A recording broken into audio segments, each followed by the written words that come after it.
Good morning students. बेटे आज हम लोग नया चैप्टर स्टार्ट करेंगे और वो चैप्टर जो मैं आपको डिस्कस करूंगा वो फर्स्ट वॉल्यूम से चैप्टर है, फोर्थ लेसन में आपको पढ़ाऊंगा इसमें, और वो है केमिकल काइनेटिक्स। सबसे पहले हम लोग काइनेटिक्स के बारे में आपको डिस्कस करेंगे। भाई काइनेटिक्स क्या होता है? देखिए कोई रिएक्शन हम लोगों के पास अवेलेबल है, जैसे रिएक्शन हमारे पास है N2 plus O2 reverse arrow 2 arrow.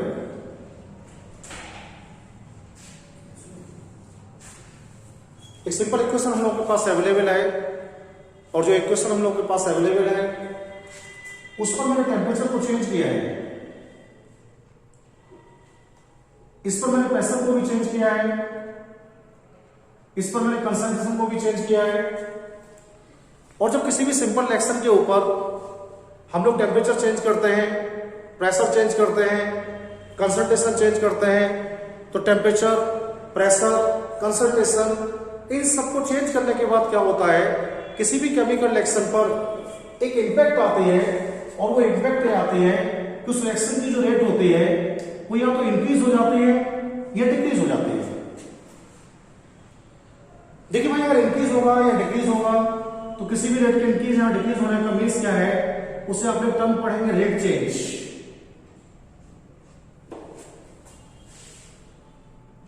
और रेट चेंज को स्टडी करने के लिए साइंस के जिस ब्रांच को आप लोग स्टडी करने वाले हैं, रेट चेंज को स्टडी करने के लिए साइंस के जिस ब्रांच को आप लोग स्टडी करने वाले हैं उस ब्रांच को बेटे हम लोग बोलते हैं केमिकल काइनेटिक्स।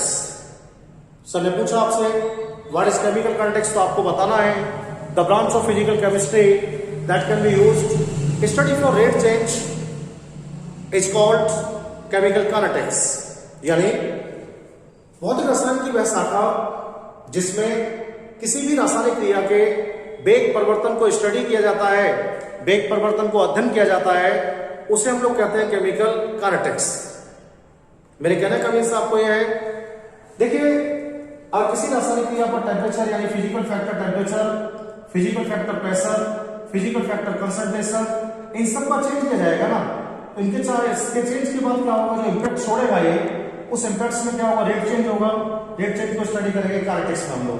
तो काइनेटिक्स में क्या स्टडी किया जाएगा, काइनेटिक्स में स्टडी किया जाएगा बेटे रिएक्शन का rate change after physical factor changes. अगर हम लोग काइनेटिक्स को बेस मानते हैं तो काइनेटिक्स को बेस मानने के बाद जो केमिकल रिएक्शंस हम लोग स्टडी करेंगे उनमें 3 कैटेगरी में हम लोग रिएक्शंस को बेटे स्टडी करने वाले हैं। एक हम लोग आयनिक रिएक्शन को स्टडी करेंगे, इन्हें हम लोग फास्ट रिएक्शन, ये वेरी फास्ट रिएक्शन की कैटेगरी में रखते हैं। दूसरा हम लोग वेरी स्लो रिएक्शंस को स्टडी करेंगे।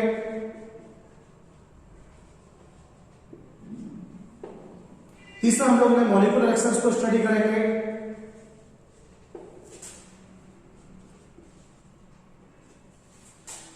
देखिए भाई सबसे पहला क्वेश्चन है आयनिक रिएक्शन या वेरी फास्ट रिएक्शंस क्या होते हैं। अभी जैसे क्या है मेरे पास AgNO3 मेरे पास लिखा हुआ है, Ag पॉजिटिव NO3 नेगेटिव। मैंने भाई इसको HCl में ऐड किया है, H पॉजिटिव Cl नेगेटिव में।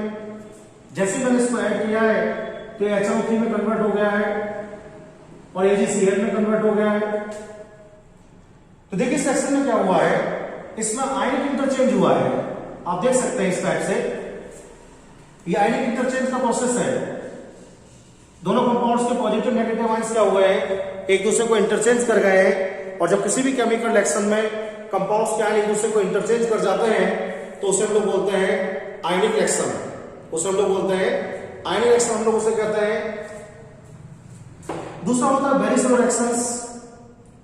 देखिए भाई वेरी स्लो रिएक्शंस क्या होता है, ऐसे रिएक्शंस जो कई घंटे में पूर्ण होते हैं, कई महीने में पूर्ण होते हैं, कई दिन में पूर्ण होते हैं, कई वर्ष में पूर्ण होते हैं, यानी फाइनली हम लोग क्या बोल सकते हैं, ऐसे रिएक्शन जिनकी टाइम ड्यूरेबिलिटी, ऐसे रिएक्शंस जिनकी टाइम ड्यूरेबिलिटी बहुत ज्यादा हाई होती है या बहुत ज्यादा लार्ज होती है, उन्हें हम लोग बोलते हैं वेरी स्लो रिएक्शंस। सर ने बोला कुछ एग्जांपल आप लोग समझाइएगा तो आप बताएंगे सर रस्टिंग एकदम इसका फाइनेस्ट एग्जांपल है। जंग लगना कहते हैं हम लोग इसे हिंदी में। अब जंग लगने का प्रोसेस कोई सर्टेन तो होता नहीं भाई कि 5 मिनट में जंग लग जाएगी, 5 घंटे में लगेगी, 5 महीने में लगेगी। जंग तो कभी लग सकता है, कोई टाइम ड्यूरेबिलिटी जंग की नहीं होती है और काफी समय में भी होती है। दूसरा बताएंगे सर के लिए, अगर हम लोग H2 प्लस O2 को ऐड कर देते हैं तो इससे H2O का फॉर्मेशन होता है। देखिए भाई, जो H2O का फॉर्मेशन होता है, डायरेक्ट H2O के फॉर्मेशन में लगभग 20 ईयर का टाइम इन्वेस्ट हो सकता है, 20 साल लग सकते हैं इस प्रोसेस में। ऐसा अगर सिंपल टेम्परेचर पर हो जाता तो हमारे एनवायरमेंट में तो हाइड्रोजन भी अवेलेबल है, ऑक्सीजन भी अवेलेबल है, तो बरसात तो 24 आवर होती रहती। ये गैसें आपस में रिएक्ट नहीं होती है, और ऐसा कराने के लिए, नॉर्मल टेम्परेचर पर रिएक्ट कराने के लिए आपको कम से कम 20 साल का समय चाहिए। ये पॉसिबिलिटी नहीं होने वाली है। इसलिए इन रिएक्शंस को हम लोग बोलते हैं बेनिसोलर रिएक्शंस। लेकिन मॉलिक्यूलर रिएक्शंस क्या होते हैं? देखिए भाई, हमारे पास C2H5OH है, और ये C2H5OH हमारे पास है, इसमें फास्फोरस है, Cl है, PCl3 है। मैंने PCl5 को ऐड कर दिया है। जैसे PCl5 को ऐड किया तो उसमें मेरे को HCl बना है, POCl3 बना है मेरे को इसमें, C2H5Cl मेरे को बना है इस प्रोसेस में। एक बहुत मेजर चीज आप देख सकते हैं, इनमें बॉन्ड रिमूव हुए हैं। ऐसे केमिकल प्रोसेस जिनमें कंपाउंड्स आपस में रिएक्ट होने के बाद एक दूसरे के बॉन्ड्स को रिमूव करते हैं, ऐसे केमिकल रिएक्शन जिनमें कंपाउंड्स आपस में रिएक्ट होने के बाद एक दूसरे के बॉन्ड को रिमूव करते हैं, उन सभी प्रोसेस के लिए हम लोग बेटे बोलते हैं मॉलिक्यूलर रिएक्शन। एक बात आपको ध्यान रखनी है, आयनिक रिएक्शन बहुत ज्यादा फास्ट होते हैं, इस वजह से इनके रेट को हम लोग फाइंड आउट नहीं कर सकते हैं। बेनिसोलर रिएक्शंस बहुत स्लो टाइम से होते हैं, इस वजह से भी इनके रेट को हम लोग फाइंड आउट नहीं कर सकते हैं। लेकिन जो मॉलिक्यूलर रिएक्शंस हम लोग स्टडी करेंगे, वो मॉलिक्यूलर रिएक्शंस जो होते हैं बहुत स्लो रेट से होते हैं या एवरेज रेट से होते हैं, इसलिए हम लोग इसके रेट को फाइंड आउट कर सकते हैं। तो केमिस्ट्री में केवल हम लोग कौन सी रिएक्शंस के रेट को फाइंड आउट कर सकते हैं? केमिस्ट्री में हम केवल उन्हीं रिएक्शंस के रेट को फाइंड आउट कर सकते हैं जो कैसी होती है, मॉलिक्यूलर टाइप की होती है। आयनिक रिएक्शन और फास्ट रिएक्शन के रेट को हम लोग फाइंड आउट नहीं कर सकते हैं। और एक बात आपको ध्यान रखनी है, किसी भी रिएक्शंस की रेट होती है, उस रेट को फाइंड आउट करने के लिए हम लोग पॉलीमीटर का यूज करते हैं। किसका यूज करते हैं? पॉलीमीटर का यूज करते हैं भाई।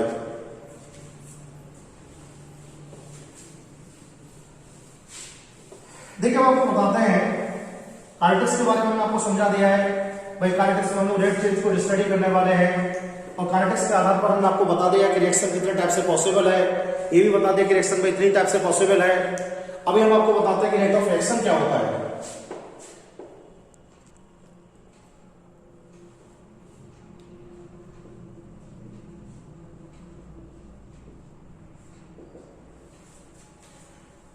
सबसे पहला क्वेश्चन इस चैप्टर में यही होगा आपसे, रेट ऑफ रिएक्शन क्या होता है।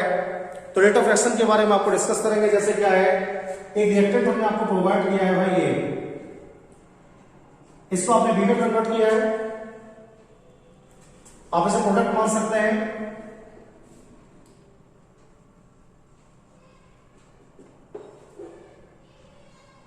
मैंने जो क्वांटिटी आपको इसका प्रोवाइड किया वो ये था, और आपने बताया कि सर कोई चेंज नहीं हुआ है, और ये सब मेरे को आप बता रहे थे इनिशियल टाइम में,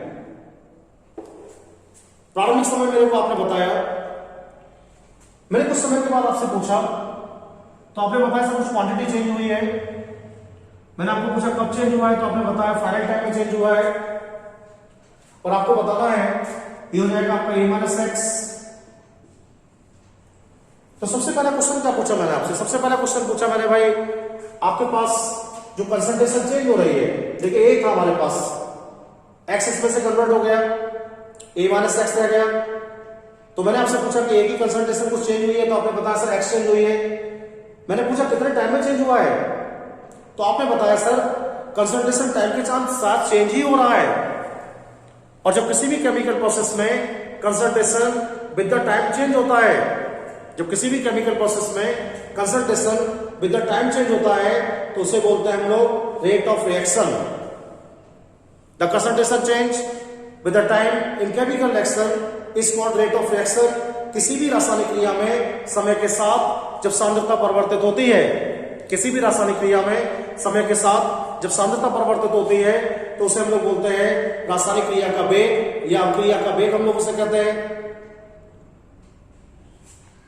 मैंने आपको बताया आप इसे ऐसे लिख सकते हैं सिंपल लैंग्वेज में, rate of reaction equal to x upon T.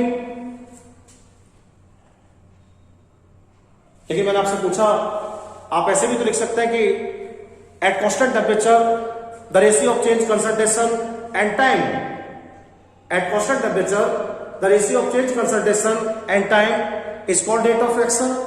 यानी स्थिर ताप पर परिवर्तित सांद्रता जो होती है और समय का जो अनुपात होता है उसे भी तो हम लोग रेट ऑफ रिएक्शन कह सकते हैं। लेकिन सबसे बढ़िया बात मैं आपको बताता हूं और ये सबसे अच्छी बात यह है, रेट ऑफ रिएक्शन रिएक्टेंट की, ये क्या है हमारे पास, ये रिएक्टेंट है हमारे पास। रेट ऑफ रिएक्शन रिएक्टेंट की उस क्वांटिटी को इंडिकेट करता है,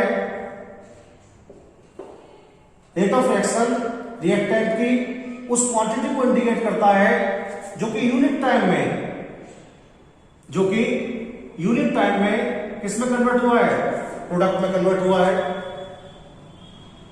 बहुत फाइनेस्ट डेफिनेशन है रेट ऑफ रिएक्शन का बेटे।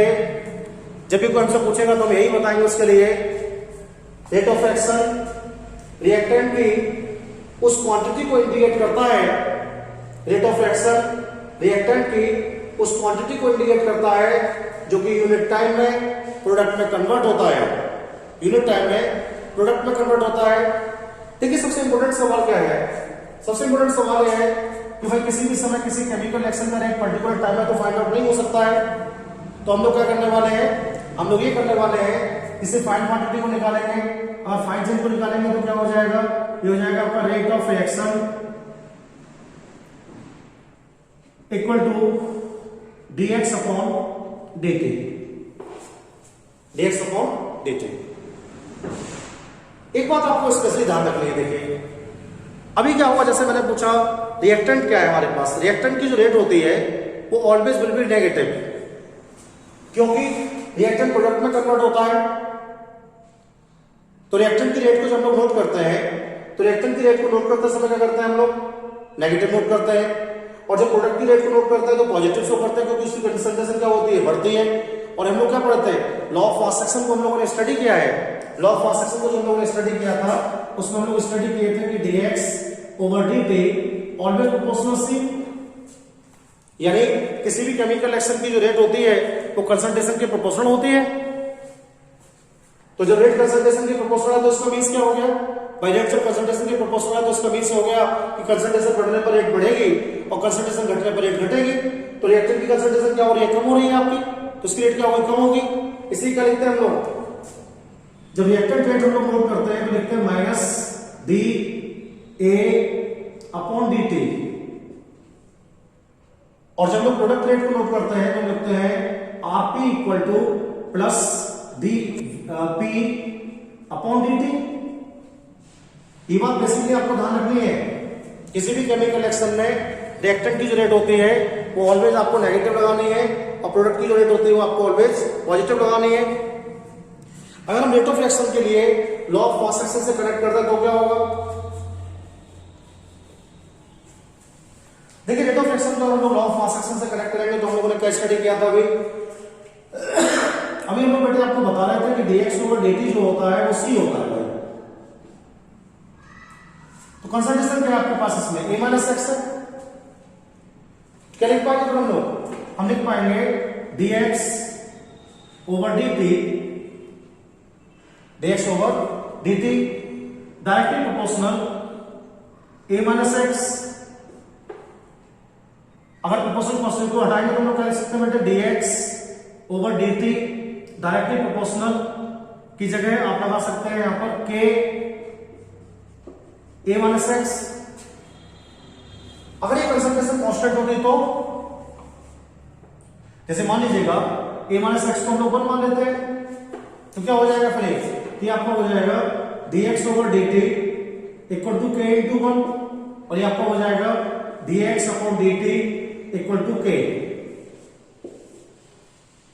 के क्या है, के जो है वो रिएक्शन रेट कांस्टेंट है, रिएक्शन रेट कांस्टेंट है। और आपको बताना क्या है सर, आपको बताना है कांस्टेंट टेम्परेचर पर fine concentration change, constant temperature पर फाइन कंसंट्रेशन चेंज और फाइन टाइम रेशियो जो होती है, कांस्टेंट टेम्परेचर पर फाइन कंसंट्रेशन चेंज और फाइन टाइम रेशियो जो होती है वो ऑलवेज रिएक्शन के रेट कांस्टेंट के बराबर होती है, रिएक्शंस के रेट कांस्टेंट के बराबर होती है। यानी चेंज कंसंट्रेशन और चेंज टाइम का जो रेशियो है भाई रेट ऑफ कांस्टेंट कहलाता है, रिएक्शन कांस्टेंट कहलाता है। अगर हम लोग इसका यूनिट फाइंड करेंगे केमिकल रिएक्शन के रेट कांस्टेंट का, क्या लिख सकते हैं आप लोग कि इक्वल टू आपका हो जाएगा एक्स अपॉन टी से कर सकते हैं आप लोग बेटे। तो एक्स क्या होगा, मोल पर लीटर होगी कंसंट्रेशन, टाइम क्या लगेगा, सेकंड में लगेगा इसका, तो ये आपका हो जाएगा मोल इनटू लीटर इनवर्स और सेकंड इनवर्स, ये हम लोग लगा सकते हैं कांस्टेंट। तो मैंने आपको डिस्कस कर दिया है केमिकल काइनेटिक्स क्या होता है भाई।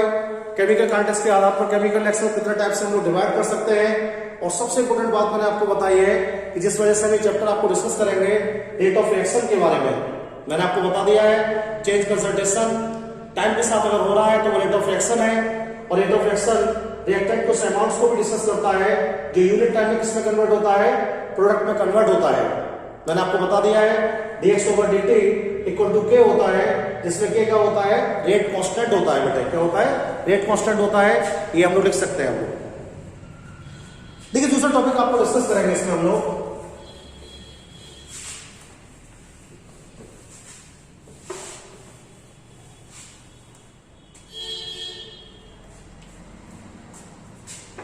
टाइप्स ऑफ रेट आपको बताएंगे।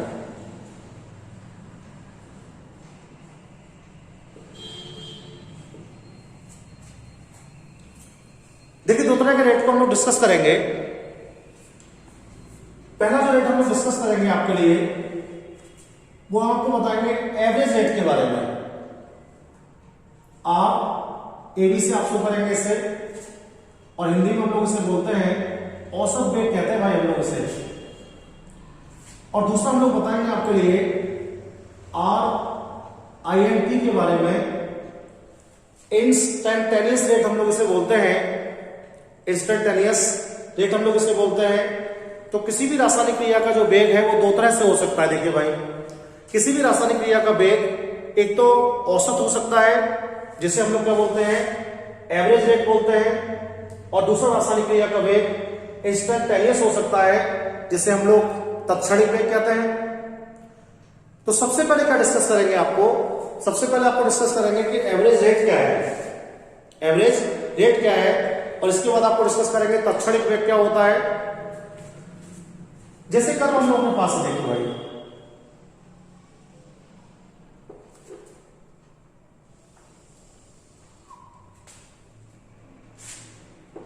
ये कंसंट्रेशन मेरे पास है और ये टाइम मेरे पास है। यहां पर जो कंसंट्रेशन लिया है मैंने वो 0 है, यहां पर 0.01 है, यहां पर 0.02 है, यहां पर 0.03 है, यहां पर 0.04 है, यहां पर 0.05 है, यहां पर 0.06 है। ये हमारी कंसंट्रेशन है जो मैंने नोट कर दी है बेटे। देखिए यहां से हमारा रिएक्शन स्टार्ट हुआ है, ये कर्व में शो कर रहा हूं एक। कंसंट्रेशन जब कम होता जाएगा तो कर्व नीचे की तरफ जाता जाएगा, और आपको बताना है इस तरह से यहां से हम लोगों को प्रोडक्ट मिल जाएगा इसमें। ये रिएक्टेंट हमारे पास है।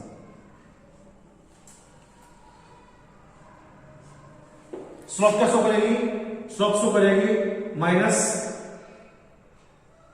dr upon dt।